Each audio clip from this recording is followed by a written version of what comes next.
One of my favorite things to do is look back at preseason lists and see how they ended up doing.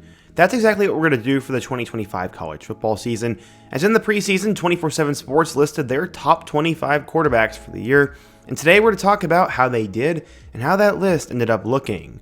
But before we get started, if you're a big fan of college football, be sure to subscribe to the channel, leave a like if you didn't support today's video, and let me know what player, team, topic, or situation I can cover next. Now let's get started and take a look back at this preseason top 25 quarterback list. Okay, so at number 25 we had Miller Moss. He was the first guy on the list, and he came on strong at the end of the 2023 season after taking over for Caleb Williams in the Holiday Bowl. He started this year at USC as the number one guy, but after a loss to Washington in Week 9, he was benched in favor of Jaden Mayava. He ended up finishing with 2,600 yards, 18 touchdowns, and 9 picks through 9 games, and was 4-5 as a starter, and then would enter the portal and go on to Louisville. Kinda disappointing, to be honest. At number 24, we have Nico Iamaleava. He was considered a dark horse Heisman candidate after last year when he came in for Joe Milton in the Citrus Bowl and looked really good for Tennessee. He was a highly touted recruit, and a lot of people thought he could be the best quarterback in the SEC.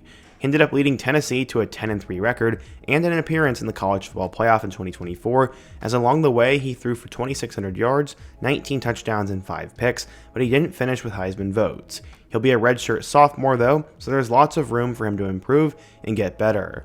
At number 23, we had Garrett Nussmeier. He was supposed to step into a good role after Jaden Daniels left for the NFL, after originally being a 4-star recruit in 2021, but when Daniels came in through the portal, he got moved to backup. He ended up going 9-4 this season as a starter, and actually was really solid. He was the Texas Bowl MVP, as he threw for over 4,000 yards, 29 touchdowns, and 12 interceptions.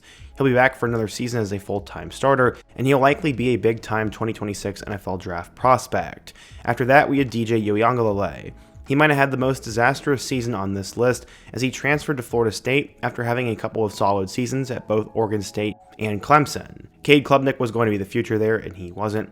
And there were some thoughts that he could be a Heisman contender given how good Florida State was the year before, but what ended up happening instead was he was a quarterback for a total collapse in Tallahassee. He finished with a 1-4 record as a starter, throwing for 1,000 yards, 4 touchdowns, and 6 picks. He declared for the 2025 NFL Draft, whatever that means, but he's not going to be drafted. The first group of 5 quarterback on the list is Byron Brown. After a 2023 season where he went 7-6 as a starter and threw for 3,000 yards and 26 touchdowns, there were thoughts he'd be even better under Alex Golesh at USF. Unfortunately, he only got to play in 5 games, going 2-3 as a starter, and he would break his leg against Tulane in September. When he was playing, he didn't look as good as he did the year before, throwing for just 836 yards, 2 touchdowns, and no picks, while adding 270 yards and 3 touchdowns on the ground. Hopefully he'll be better next year. From there, we have to talk about Kyle McCord. He left Ohio State for Syracuse in order to transform the Orange offense, and he did just that. Ohio State did not commit to him after the season was over, and he responded by going 10-3 at Syracuse, throwing for 4,779 yards, 34 touchdowns, and 12 interceptions. It was the best year Syracuse had since 2018, when they also went 10-3, and he finished the year with votes for the Heisman. After the season, he tried to get another waiver, but that was declined, and he declared for the 2025 NFL Draft and is considered a mid-round prospect. After that, we have to talk about Cam Rising. He's been all over these lists considering how good he was when he was healthy, and he's played for Utah for nearly 15 years now, but after recovering from an injury that took him out the entire 2023 season, he would join them back in the starting lineup as Utah joined the Big 12. The common assumption was that if he was healthy, Utah would dominate the new conference. Instead, he only ended up playing in 3 games and had continual re-aggravated injuries. He finished with 555 passing yards, 7 touchdowns, and 3 picks. There were some thoughts he'd come back to Utah for a 7th season, but that doesn't seem to be in the cards anymore. The 8th guy we need to talk about today is Grayson McCall. After a good career at Coastal Carolina, including that crazy 2020 season, there were a lot of people who were excited to see what Grayson McCall could do at NC State. Instead, his final season of college football was a bit of a disappointment, and not necessarily because of his play. He took a really bad hit in October and would end up retiring from football altogether. He finished the season just starting 4 games, going 2-2, throwing for 500 yards and 3 touchdowns and 2 picks. I believe he's going into coaching now. Okay, the next group of 5 quarterback on the list was Memphis's Seth Hennigan. He's getting legitimate NFL hype because of his arm, and while he didn't have as good of a season in 2024 as he did in 23, he still managed to put up good numbers, throwing for 3,500 yards, 25 touchdowns, and 6 picks. Memphis did get better, going 11-2 with a big win over Florida State, and making a push for a college football playoff spot. He's now the career leader in just about every passing metric at Memphis and ended up playing at the Senior Bowl. He's projected to be a high-end backup in the NFL and could go in the mid-rounds. After that, we just talk about a guy whose name is Connor Weigman. He's had a very weird career so far. He entered 2024 as the favorite to finally be the full-time starter for the Aggies at A&M, but he only ended up starting 5 games, going 4-1. That was a little bit deceptive though. He struggled as Marcel Reed eventually took over as the starter, and that came in the middle of a game against LSU. Weigman ended up throwing for 819 yards, 3 touchdowns, and 5 picks on the year. He hit the transfer portal once again and would end up at Houston with Willie Fritz, who needs a new quarterback. He'll likely compete and win the starting job, and we'll see what happens to the former 5-star. After a great year in 2023, many folks in Missouri were excited about Brady Cook in 2024. He threw for over 3,000 yards with 21 touchdowns, and it was one of Missouri's best seasons in recent memory. He did suffer a few injuries that hobbled him near the end of the year though, but he only missed 1 total game in 2024, and a half. Mizzou regressed from 11-2 to 10-3, and Brady Cook went 9-3 as a starter, throwing for 2,500 yards with 11 touchdowns and 2 picks. He's since declared for the 2025 NFL Draft and is expected to go on day 3. In front of Brady Cook was Garrett Green. He was considered a dark horse to be the best quarterback in the Big 12 Conference this year, as he threw for 2,400 yards and 16 touchdowns in 2023, while also doing damage on the ground, and he helped lead West Virginia to a surprising 8-4 record. Sadly though, he regressed mightily in 2024, going 4-7 in 11 starts, and only throwing for 2,300 yards with 15 touchdowns and 12 interceptions. He also disappeared in all of their bigger games, but he still at least was a dual-threat quarterback, also running for 700 yards and 6 touchdowns, but he was not anywhere near the top quarterback in the conference, and West Virginia regressed to the point where they had to fire Neil Brown. In front of him was Riley Leonard. He got a lot of hype going into the 2024 season after transferring to Notre Dame by way of Duke, where his season had been cut short due to injury. He ended up leading Notre Dame to one of their best seasons in recent memory, going 14-2 as a starter, with his only losses being against Ohio State in the playoffs and a weird Week 2 home loss to Northern Illinois. He finished the year with 2,800 yards, 21 passing touchdowns, and 8 picks. He also added nearly 1,000 rushing yards and 17 touchdowns on the ground. He's considered one of the top quarterback prospects in this year's draft and fetches to be a late-round selection. The other half of the 2024 National Championship game came from quarterback Will Howard, and this is where he was listed. Coming out of K-State, he didn't have a lot of weapons while he was there, so many weren't sure what kind of season he would have at Ohio State. Obviously, he had plenty of weapons in both Jeremiah Smith and Emeka Egbuka at receiver, but there were some concerns due to how inconsistent he had been at K-State. How did he end up doing in the Big Ten?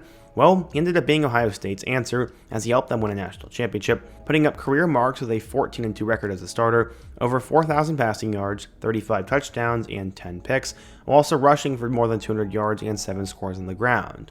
Honestly, I think he's going to be a mid-round steal, and Will Howard really did a good job. Sadly, we have another example of a player who had a major fall-off, and it also came in the Big 12. That's somewhat of a trend right now. Jalen Daniels was considered one of the best quarterbacks in the Big 12 and a Heisman candidate going into 2024. He had never played a full season at KU though due to injury, and ended up being a tale of 2 seasons for Jalen. He started the year off absolutely horrible with losses to Illinois and UNLV, but near the end of the season, he helped turn it on, helping KU beat 3 straight ranked opponents. He finished the year 5-7 as a starter, throwing for 2,500 yards with 14 touchdowns and 12 picks. Somehow he still has eligibility remaining and will be back again in 2025, which to me is a little bit annoying. Former 5-star recruit Drew Allar was next up, as Penn State has been putting all their eggs behind the highly touted quarterback prospect. In 2023, he went 10-3 as a starter, and in 2024, they went 13-3. He did his job. He pushed them to the semifinals of the college football playoff after throwing for 3,300 yards, 24 touchdowns, and 8 interceptions. It is the closest Penn State has been to playing for a national title since 2005, and there has been some criticism surrounding his play in big games, since he essentially threw game-ending picks against both Oregon and Notre Dame in the playoffs. He needs to get better in 2025 if he wants to be a first-round draft pick, but for now, he was still pretty solid on the list, and deserves to be a preseason top 10 quarterback next year. Okay, another guy who was super disappointing from the Big 12 was Noah Fafita. He ended up throwing for 25 touchdowns in 2023, and he returned his main target, Teteroa McMillan. The Wildcats were loading up for an incredible 2024 season, but they left Jed Fish in Washington as he decided to take the job there.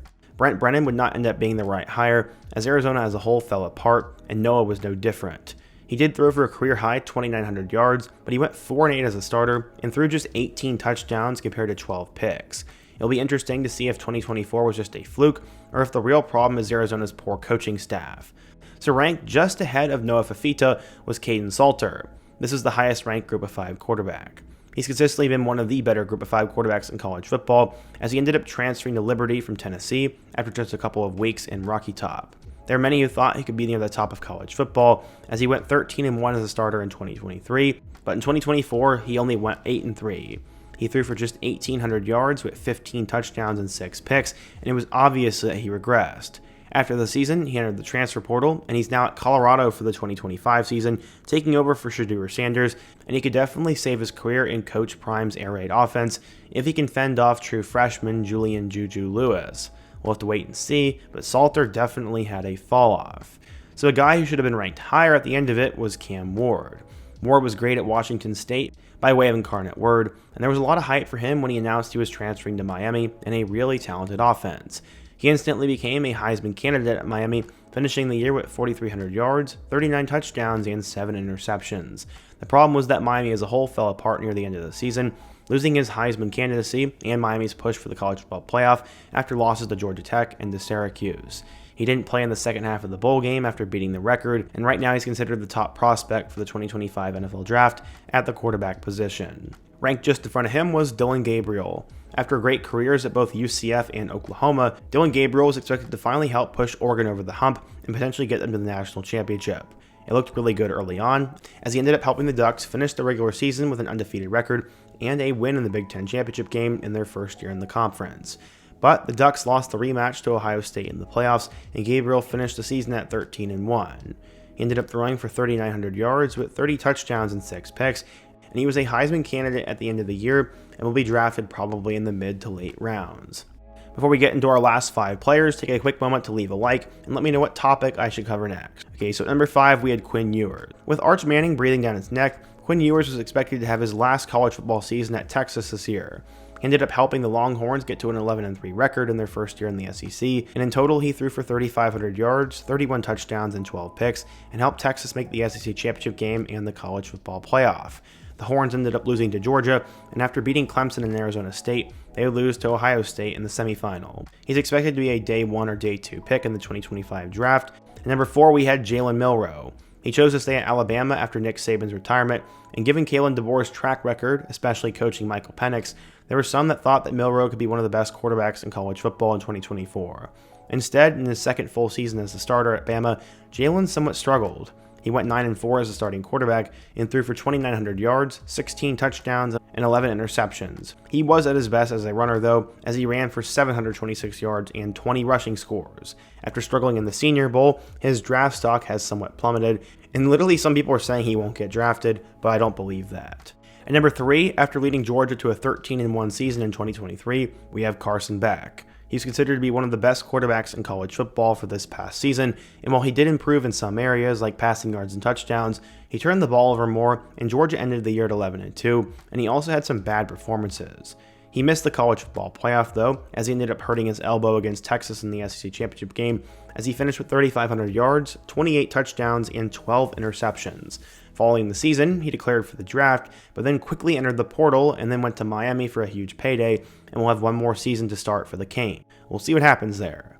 At number 2, we had Jackson Dart. He's been the head of a crazy good offense at Ole Miss the past few years, which had a lot of people thinking he'd be a surefire top 5 pick in this year's draft. Well, Dart improved as a passer in 2024, throwing for 4,279 yards and 29 touchdowns. Ole Miss as a whole regressed from 2023. They ended up finishing with a 10-3 record.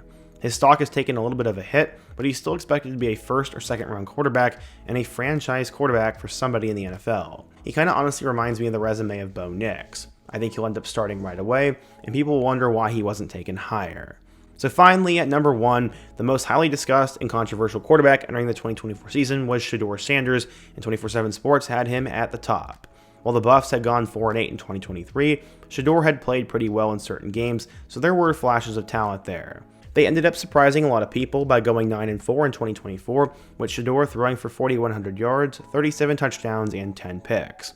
They did lose some pretty high-profile games, though, as they lost to Nebraska, K-State, Kansas, and BYU in the Alamo Bowl. Apparently, though, there was enough for Sanders to be considered the best quarterback in this year's draft, and scouts are kind of twisted. They don't really know what's going to happen with him, but Shedeur definitely lived up to the hype he had in the preseason.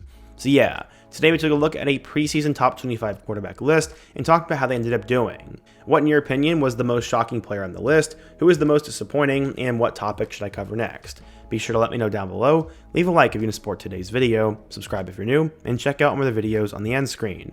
Hope to see you guys again soon, but until next time, peace.